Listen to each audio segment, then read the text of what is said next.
Okay, so we're recording now. So so let me repeat that question just so, since we're recording, so people know what we're talking about. So Dane had a question about a wholesale deal that came across the wire that is a 15K down seller financing deal.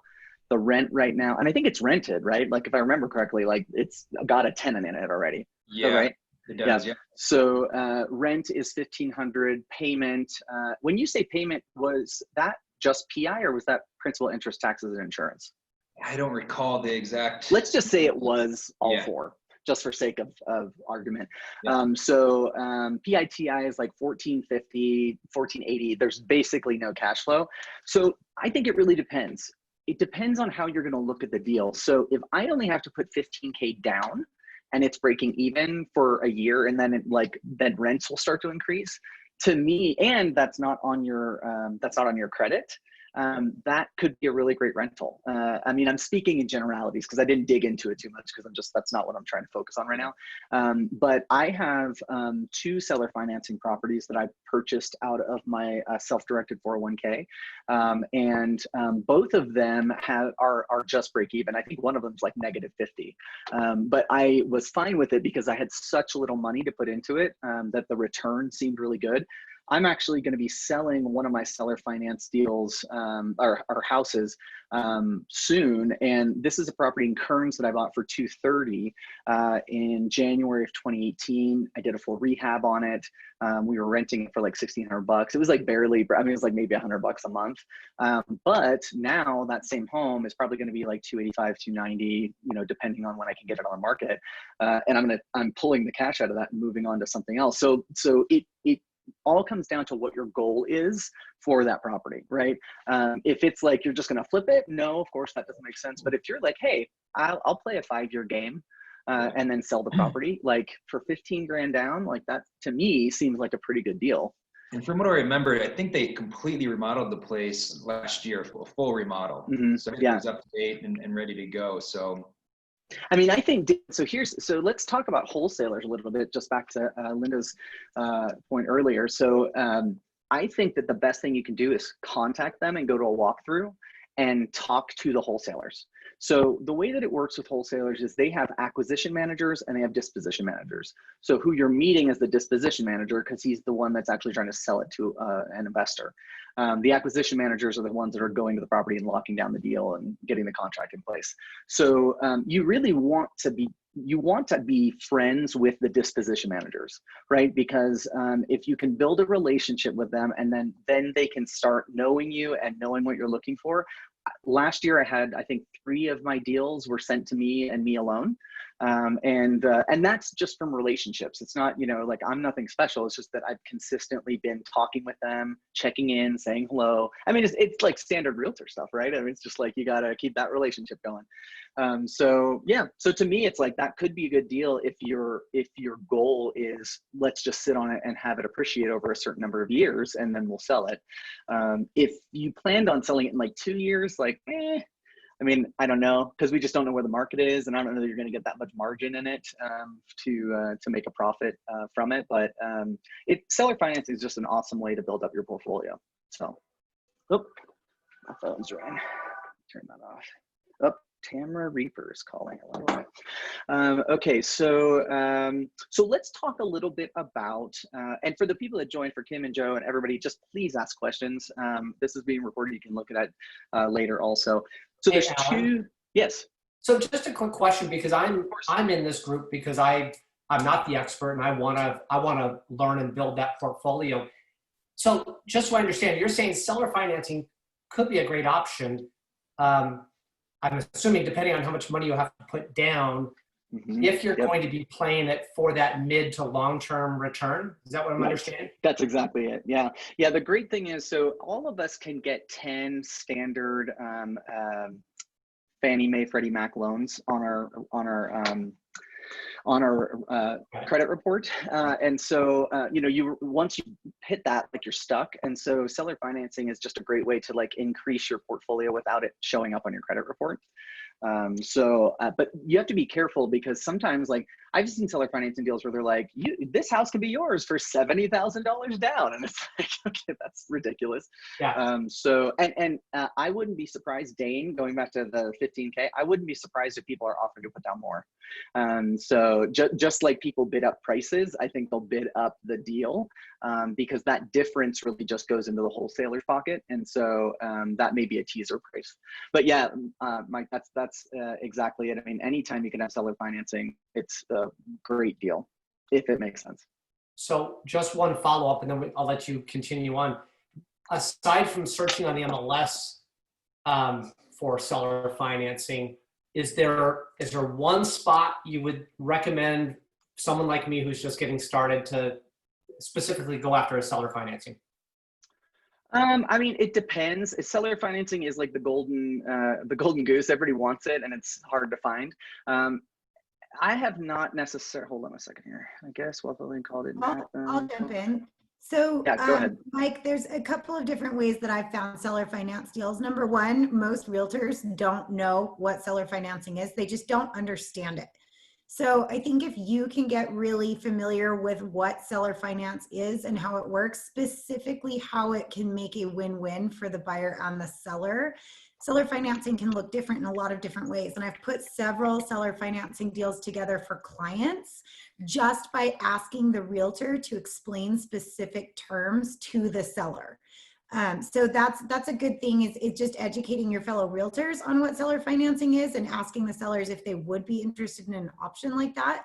The other thing that I've had a little bit of luck with is calling notice of defaults for seller finance. Mm-hmm. Sometimes those are situations where potential sellers have lost their jobs or are just afraid to sell because they don't have anywhere to go and they're trying to delay the inevitable. So if you can come up with a solution that keeps the seller in the home for a certain amount of time while you can buy it, that is a really big win too.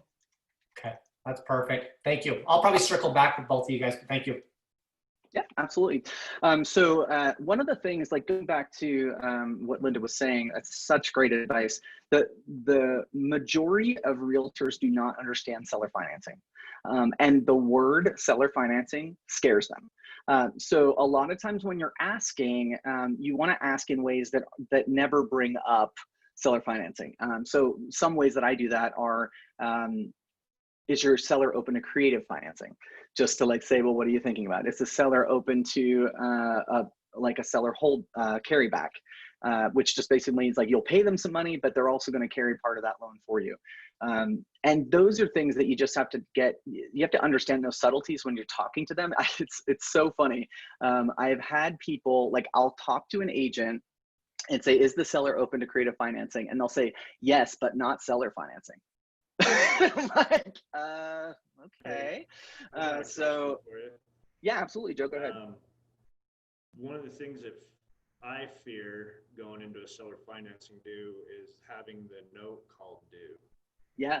One of the notes I have on that is creating a lease between the seller and the buyer, giving the buyer the right to occupy and exclude others from the property, giving you like a 2-year window in order, if that does happen, mm-hmm. to be able to come up with financing to replace it, or showing them that you're more qualified. Have you run into this at all? Yeah, so what that method is called a lease option. So you essentially have an option fee that you pay to the seller. It's non-refundable, but sometimes it can be applied towards your down payment if you do exercise the option. And then you've got a separate agreement that, so basically you say, I'm willing to, you will let me have the option to buy this house, sometimes at a certain price, sometimes just at market price in 2 years. And then there's a lease document where they're just leasing it to you and you're in it just like any other tenant. So that's a way to do it. A lot of times it's usually a more advanced homeowner that understands that process. So you may find it with other investors. With homeowners, typically they're willing to carry their loan for a couple of reasons. And I think Justin Puchar might be joining because he is great at this. But when I'm talking to a homeowner and I'm asking like, hey, maybe they're behind on their payments, and I'm just like, so I ask questions like, are you concerned about your credit showing the foreclosure? Do you need to have some money right now to move out? Like, you can ask them certain questions around that, and then say, hey, I'll keep your loan in place to save your credit. And I'll give you, however much down in order to get the property. And that will get them where they need to go, because most of the time and that typically isn't happening on the MLS, right? Like, that's typically a conversation you're having with someone, or it's a conversation that a wholesaler has had with someone, right? The example that Dane brought up, where a wholesale came out and they said it's $15K in seller financing and you get the property. So what they probably negotiated was like $5K to the owner. And they're getting $10K as a wholesale fee, and then you can buy the property, right? So that's usually what happens. The due on sale is a great question. This is what I do, and due on sale happens. It's very rare, but it happens. I'm definitely not saying it doesn't happen. What I do is I put the property into a trust, and then I name myself the trustee, and I usually reference the homeowner's name in the trust, because you can make a trust called anything. And so, like, here's a great example. This one in Kearns that I was talking about. So when I bought that property, the woman's name was Katrina Wright, I believe. And so I named the trust the Wright Family Trust. And so the reason I do that is because people put their houses in trusts all the time. And banks don't really like pay too close attention. And on the off chance that they did, I want them to feel like, oh yeah, they just put it into their trust, right? So I do that on almost everything whenever there's seller financing involved. I just put it in a trust, because the trust is not recorded. So nobody knows who owns the trust. The trustee is recorded, right? It'll say like, the Wright Family Trust, trustee Alan Walker. And I'm fine with that. But that is the best way to prevent, it just makes it an opaque wall between you and the bank. And most of the time, as long as you're paying your mortgage payment, like, it's not a problem, right? People, they're fine with it. They don't even think twice. I do think that there's going to be some opportunity for seller financing deals to come up in the next probably 6 to 9 months. Nobody knows what's going on right now with people paying their mortgage payments, right? Like, there's all this, like, I was on like Wells Fargo, and you could just click a button and put your loan into forbearance. And I don't think that's necessarily a great idea, because it will hit your credit at one point. So we don't have any stats to say, hey, for the last 2 or 3 months, no one's been paying their mortgage. But in about 6 months is when that all starts coming up, and foreclosure starts happening, and they're getting notices from the bank. And so those are times when you can be a great investor and help them out by getting them out of this foreclosure situation and taking on the loan yourself. And so there's some good opportunities coming up for sure. So let's talk about wholesalers and what they do, why they're important. They're critical to the ecosystem when you're a flipper or a real estate investor, if you're a professional real estate investor like we all are. Wholesalers are the ones that have those "We Buy Ugly Houses" signs. Like, that's just an example, but like, when you see those signs, like "We buy houses for cash," that's typically a wholesaler. And their whole model is they do a ton of marketing, and they want to get in front of people where their houses are distressed, you can't put them on the MLS, or they're in a very sticky situation for whatever reason. Like, they, maybe somebody died and they got to get rid of it really quick. Or so their whole value proposition is, I'll buy your house for cash, I'll close in 2 weeks, and I won't ask for any repairs. And so they negotiate a very low price because of the convenience and usually the condition of the home. And then they will send that deal out at a certain price. They will disclose their wholesale price, but they won't do it in their marketing, right? So typically what happens is a house will go out and it'll say like, hey, this house is $185,000, right? Well, you don't know necessarily what they got it under contract for until you've gone through the process with them. So you just run all your numbers as a flipper or as a rental owner on the 180. They'll have a walkthrough. This is the best opportunity for you to go and actually make some kind of relationship with them, right? Like, I go to these walkthroughs all the time. The nice thing, again, this is where, like, as realtors, we are so well positioned. These walkthroughs are like in the middle of the day. So it'll be like 2 o'clock and I got to go to West Valley to go walk through. It's like, well, that's fine. Like I can do that. A lot of other people that are doing nights and weekends, they can't go see these properties, right? So I go, I check it out. I always spend time talking to whoever the person is that's selling it. And now when I go, a lot of times they know who I am. And so, I'll chat with them a little bit and see what's going on. There have been times based on doing that like a wholesale didn't sell because it was overpriced and they had to drop it. And sometimes they've had to drop it again. And then they'll call me and say, hey, I can't sell this wholesale, and I'll negotiate a price with them. And then I can move forward with that. So Justin, thanks for joining.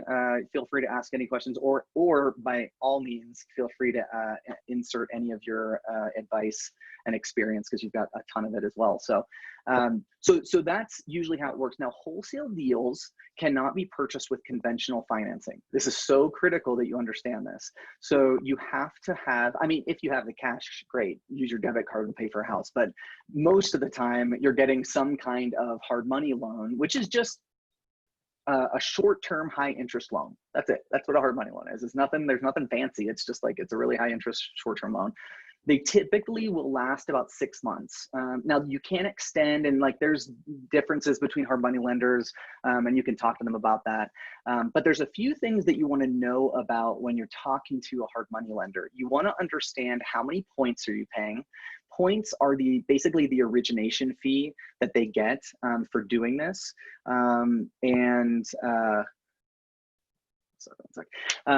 So usually like 2 to 3 points. It just depends on the hard money lender. It depends on your experience, but that is usually something that you have to pay. And that's a point. It's a percent of the purchase price. So like in that 185 example, you'd be paying $18.50 times 2, whatever that is. And then it's the interest rate, which is typically 12, but sometimes it's 15, just depends again on your experience and the hard money lender. The way that works, and I didn't know this at first, but the way that works is they're actually charging you a per day interest rate based on an annualized 12% interest rate. So you're not paying 12% on 185. You're just paying like 1% a month for the loan itself. And so I'd be paying like $18.50 each month, and then at the end I would usually pay the origination fees. Now, some hard money lenders do 100%, some do 90%, some do 80%, some do some kind of percentage of what the repair after repair value is, right? So that all depends on if you need to bring the money to the table. Some of the other things that depend are some hard money lenders request that origination fee up front, and they ask that you pay interest payments while you have the loan.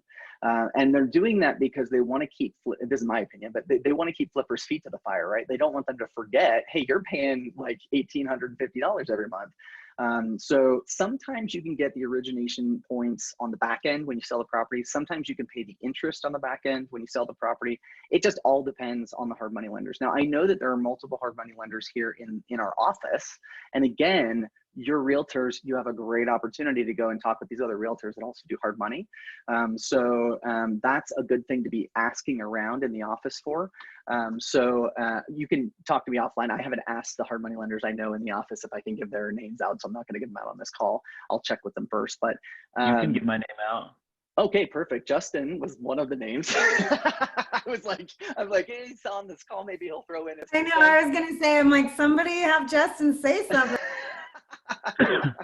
So Justin, why don't you talk just a little bit about, like, in your experience when you're doing hard money loans, how does it work with you? You bring a really good deal and then I fund it really quick. How about that? Thank you. That was very educational for the other people on the call. Well, the reality is you need to have a good opportunity, and it needs to be below market, and you need to have some capital, right? Like, so what's happened is with a lot of hard money lenders is restrictions have happened, right? And so they're tightening up, which is better to say their butts are puckering a little bit and saying, we don't know what's going to happen in the market. So we'd like to see an additional 10 or 20% of down payment based on your acquisition. So let's say you've got a property you can buy for 70 grand. We're just keeping it really simple, and it's worth 100 grand. That's a 70% LTV, loan to value, right? So right now, like maybe 2 months ago, you could have got that whole $70,000 funded acquisition price, right? And then you use your own money to do the repairs. Now, hard money lenders are saying, well, we want you to bring in 10 or 20% of that 70% or that $70,000 acquisition in addition to your own repair money. Does that make sense, Right. Alan? Yeah, absolutely. Yeah. And I've noticed that some hard money lenders are increasing their points for that same reason. So some hard money lenders will still do 100%, but now it's 3 or 4 points in order to do it. So I think there's like every hard money. I mean, here's the thing, like I am not aware of some national organization that is, this is the hard money lender association, right? Like these people are typically either brokering their own money or they're finding private money and they're brokering it out. So that's why I say, you know, you need to talk to as many people as you can because everyone does it differently.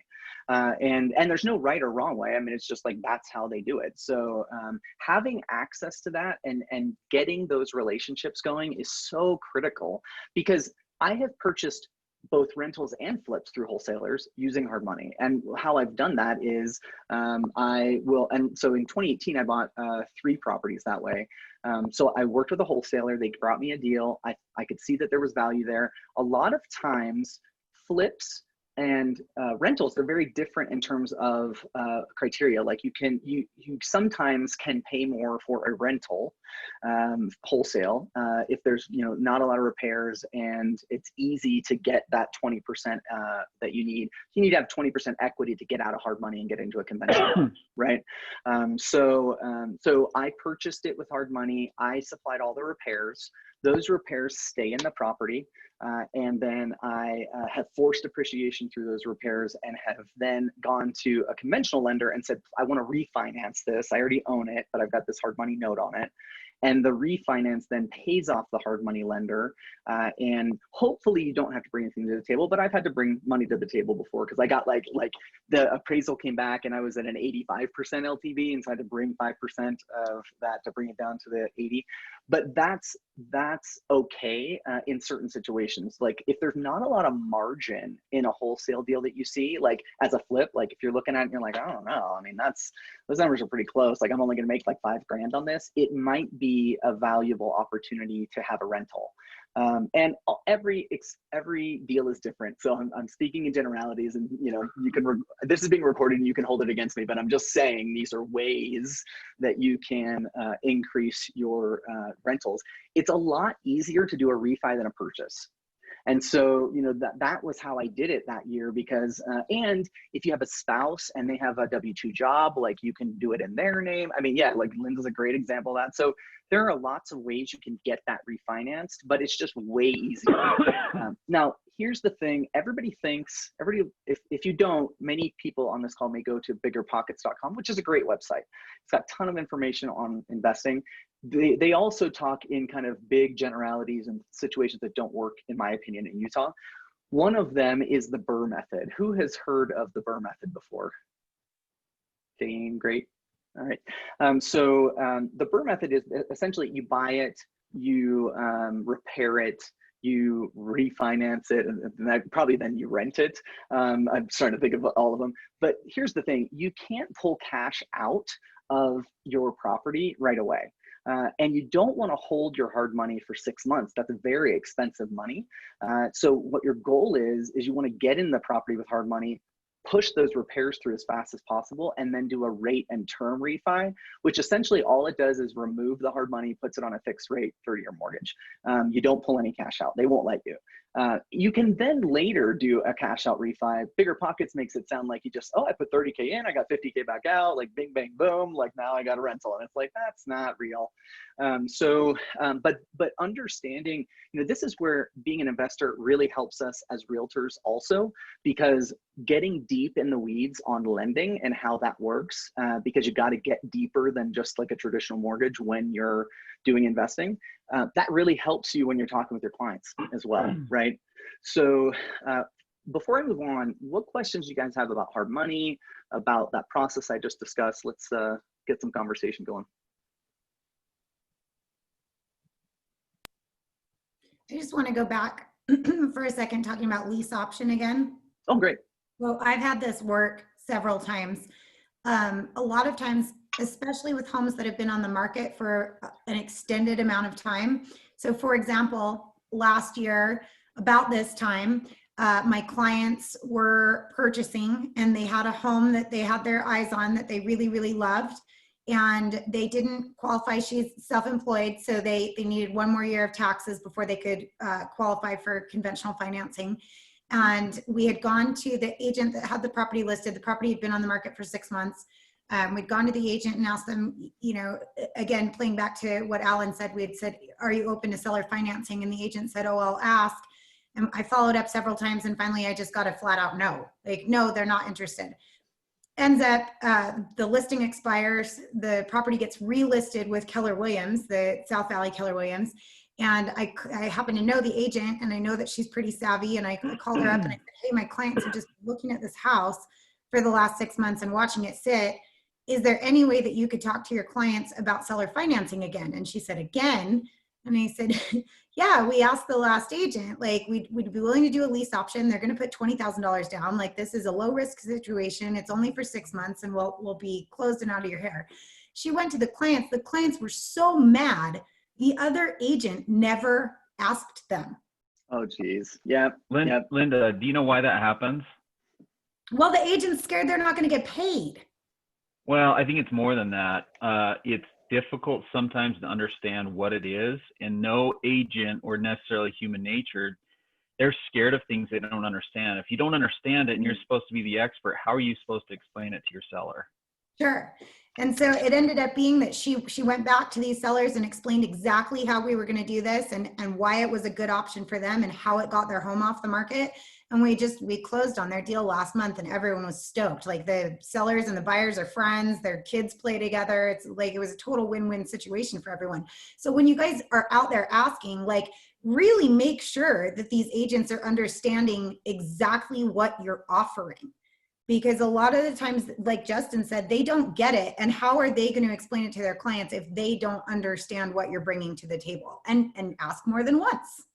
How did you get paid? And how did the other agent get paid? That's a great question that I want to know. So did that just come out of the $20,000 that you guys put down as an option fee? We got paid at closing. Yeah, but I mean, is that how, like, just from the seller, you got your 6%, it came out of the money that was put down and that's it? Not out of and no money out of what got put down. So the seller collected on, we ended up doing a lease option on it. Mm-hmm. And seller took a $10,000 deposit. We held $4,000 in earnest money, and then we did another $6K non-refundable to the seller, so for a total of 20. And then the lender kept really good track of what money was where and what went where, and we had a plan in place to get permanent financing done. And then the agent and I had talked about, you know, what happens if this falls through, like, how are we going to get paid?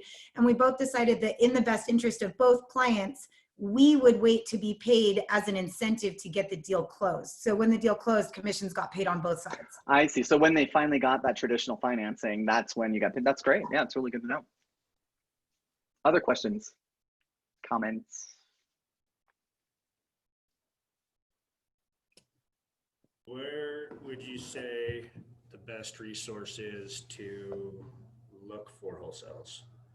So I think so you can Google, but really in my experience, go to the Salt Lake Real Estate Investor Association meetings, go to the Utah Real Estate Investor Association meetings. Like, it's hard right now because we're all on Zoom, so you don't have that networking component, but like, I've gotten to know those people by going to those meetings because a lot of them show up. And here's the deal, like, every wholesaler wants more people on their buyers list. So every time I meet a wholesaler, and there's this thing where a lot of people who are just starting out think they're going to start in wholesaling because it's free to do, and they don't understand how much work is actually put into doing a wholesale. But I still give each and every single one of them my card and just say, hey, I'm always looking for deals, like, put me on your list. And occasionally I'll get these random emails and I have no idea who the wholesalers are. But Linda, are you talking to us? No, she's on the phone. Okay. So I think that's the best way to do it, because you get to meet them. And if you consistently go, and Justin can speak to this as well, because we're both on the board of the, I think he might have dropped off, but we're both on the board of SLRIA, Salt Lake Real Estate Investor Association. That, like, consistency is what gets trust, right? If they know you're in the game, and it's a one night meeting a month, you know, like it's not a huge commitment. And then I just always make sure that I contact them afterwards, right? Because I ask for their information, and then it's just like normal lead follow-up, right? Like I just send them a text every now and then, how are things going, and, you know, post on social with them on their posts and stuff. So that is, I think, the best way to do it. But I think, you know, one of the things that all of us can take away from this is let's talk about the MLS a little bit, like back to Linda's point. So I usually look on the MLS for anything. There's a couple of like standard listing alerts I have set up, and I tweak them from time to time. I primarily look in Salt Lake County for my rentals, but I'll look in Davis and Weber for flips, like doesn't matter. But what I'll do is I will do a listing alert for anything that's been on the market 90 days, right? Because if in this market, if something's on the market for 90 days, like and it might, the property might be fine, it might be a bad agent. You know, you really don't know. But you can reach out to them and kind of get the skinny. And I always just do it under the preface of I work with investors, and even if it's for me, just so that they don't get like all worked up because you're asking for yourself. But that's the first thing I do. And then I also do anything under 200,000 in Salt Lake County. It's a rare listing alert, but it's good to get them. Like one just came across on Arapahoe in Salt Lake that was listed at 200. But that's another one that I'll do consistently. And then I get kind of very specific in different neighborhoods that you want to focus on having rentals or having, but the thing is, when you're talking to those agents, just let them know, like, hey, maybe this is not going to work out, but I have a ton of investors, that are always looking for deals. And if you can find, you know, a great investment deal, send it my way because I can close in 2 weeks. So you just want to start those introductions, right? Like just so that people get to know who you are, know what you're looking for. And the thing is with all of these deals, it's like I'm trying all of it because like there's no one path that is the best way to do it, right? What I have found with wholesales right now, the problem is there's a lot of first-time flippers that will pay way more than you should pay for a wholesale and then lose money on the deal. And so when I go to a walkthrough, I'll take some time, I'll visit with the disposition manager, but if there's like 30 people there, it's like, I'll walk through it, but I'm like, I'm not gonna bid on this because I guarantee you there are less experienced investors in that crowd that are gonna pay, you know, way more than they should be paying. So, so what I have started seeing is there have been some price reductions from wholesalers. So I love seeing that because it just means, you know, they were totally overcharging. So yeah, I mean, those are the best ways to get connected with wholesalers. But I really think, you know, if you don't have the time to go to those Sleria meetings, that's fine. Talk to more agents. Just like get your name out there, say you're looking for deals. And here's the thing, like if you get a deal from somebody, then you don't want to do it, bring it to me and you get your commission, right? Like, I mean, there's no losing really. Like you'll make money somehow on that deal, either by buying it yourself or by sending it over to another investor that wants it, you know? So yeah, I wish there was an easy button. There's no easy button. It just takes time and consistency to make sure that you're getting that. What else, Linda? You do a lot of stuff on the MLS. You mentioned you search on the MLS a lot. Like, how are you going about searching? Yeah, so my search method is a little bit different. So of course, I'm looking at listings that have been on the market longer. That's like a really good way to find a seller that might be motivated, or like Alan was saying, maybe an agent just priced it super wrong, and you know, you can end up getting a pretty good deal if you're just really good at communicating. But I have a couple of listing alerts set up so that I'm looking at very specific criteria when I'm ready so that I can move quickly. So for example, a lot of my investment properties are focused in South Salt Lake, Rose Park, and Glendale. And so I have a very specific criteria set up for houses in those locations. Right now it's under 300,000. And I have 1, 2, 3, 4, 5 different investor clients that are also looking for the same thing. So the hot sheet comes to me, I scan them. If they look good, but I'm not ready or it doesn't fit what I want, I pass it along to all of those clients so they can see it and they have an opportunity to get it as well. And all of us go into this with the mentality that Alan has with the walkthroughs on the wholesale deals, is that if there's someone that's willing to overpay on this, like if it doesn't fit my specific criteria for investing, that's fine, I'll let it go. Because this is a game of patience, right? Like you don't want to be that guy that goes and overpays for something. You don't want to overextend yourself on something that is a long-term investment. And so looking at this and knowing, like, if there's a million other offers on this place. This isn't the one. And so I'm looking at everything that's coming across, and I'll throw my hat in the ring if it makes sense. If I get it, great, I'll close on it. If I don't, it's not meant to be, and I'll get the next one. So it's just a game of patience. And I've found over the last 5 years or so that the best time in Utah, for some reason, and I'll tell you my theories why, the best time to find some real screaming deals that come right on the market is July. There are 2 holidays in Utah. One's a national holiday, 4th of July, and then one's Pioneer Day, which for some reason is like bigger than the 4th of July here. And everyone is out of town those 2 weeks in between those holidays. They're boating, they're camping, they're visiting family. Like the real estate market takes this weird lull in July. And all of these deals come on the market because sellers are like, it's summer, it's hot, I'm gonna sell my house, it's great. And they put them on the market the first week of July and they sit for 2 weeks. And everyone's like, why is my house not selling? And I come in and I'm like, well, your house isn't selling, so here, I'll pay this much. And every July, I buy a new investment property. So it's Great just advice. watching the market and figuring out timing and knowing what you're looking for and being ready to move quickly when you find it. Yeah, that's a great point, Linda. I think that, we underestimate how valuable our market knowledge is when it comes to investing for ourselves. And so if we can shift our mindset just to always be thinking like, could this also be a good deal? Whether it be for you, for a client, doesn't matter, but like really like, I always call the agent and just have a conversation with them first. I don't like blind offers. I don't like, I don't like just sending something. Like even if I haven't been to the house, but I can talk to the agent first. I'll say, hey, are you guys comfortable with this? Like based on the pictures and what I'm seeing and my criteria, like this makes sense. Do you need me to go see the house?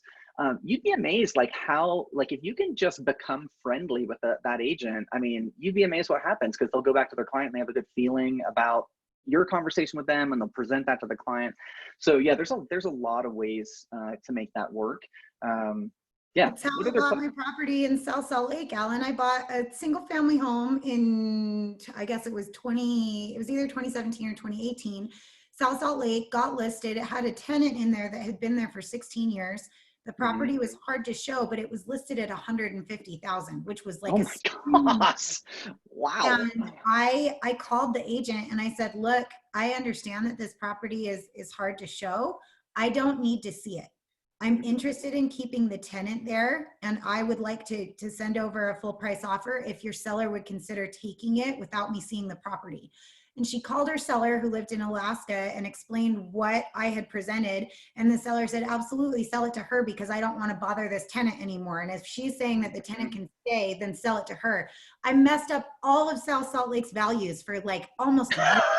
Like I had appraisers calling me like, was this non-arm's length? Like, did you buy it from a friend? And no, it was a legit sale. And she's like, well, is it condemnable? Like, what's wrong with it?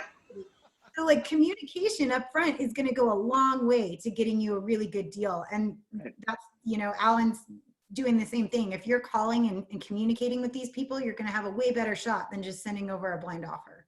Yeah. And, to Linda's point, another great thing to be looking for is when it says tenant occupied. Because I am under contract, I'm selling a property for another investor. They have a tenant in there that is a Section 8 tenant and the lease goes through December. So like no owner occupies buying that thing. We had to price it really low and it went even below that because she wants to sell it and she understands that there's a tenant in there. So those are great opportunities too, because like if you can say, don't worry about it, like I'm not living there, tenant can stay, like the numbers work for me. That's brilliant because like you're the hero to the agent and then the agent gets to be the hero to their client, right? So it's a great way to go about it. What other questions do you guys have? Hey, Alan, I've got a question for you. Great. Mm-hmm. So someone who's just like starting out, like, would you recommend? Is that someone you, Dean, or? Perhaps. So yeah, like how would you recommend, like, I guess getting started? Like, would you recommend like first getting some other deals under your belt first before going after? Oh, do you mean like other realtor deals where you're an agent for someone? Yeah. Oh, I don't think so.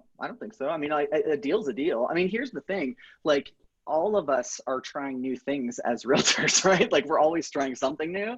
And so like, yeah, try to go after one. Yeah, exactly. Practice on than yourself. Yeah. Yeah. You're not I going to think it's a fire great idea. yourself. You Yeah. might mess it up, but you're not going to fire yourself. Well, and Dean, you know, like that, this is a great reason for you to call other agents. I'm always amazed when I learn like new techniques from another agent. I love it, right? Like how they present something, how they're talking to me.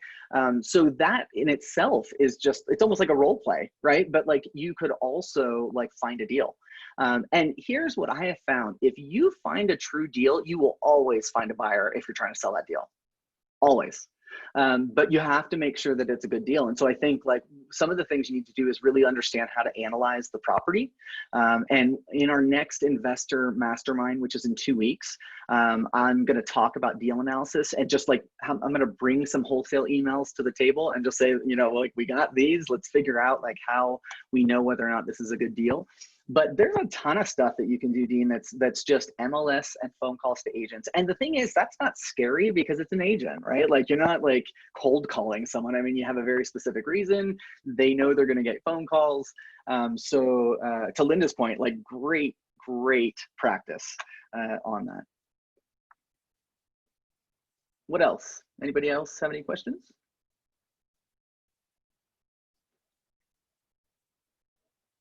Okay, well, I think we'll end about 10 minutes early if that's good for everybody. And please reach out if you guys have questions. I love talking about investing. I love teaching this stuff. You're never bothering me if you have a question about this stuff. So, so yeah, just reach out. Thanks, guys. Thanks again, Alan.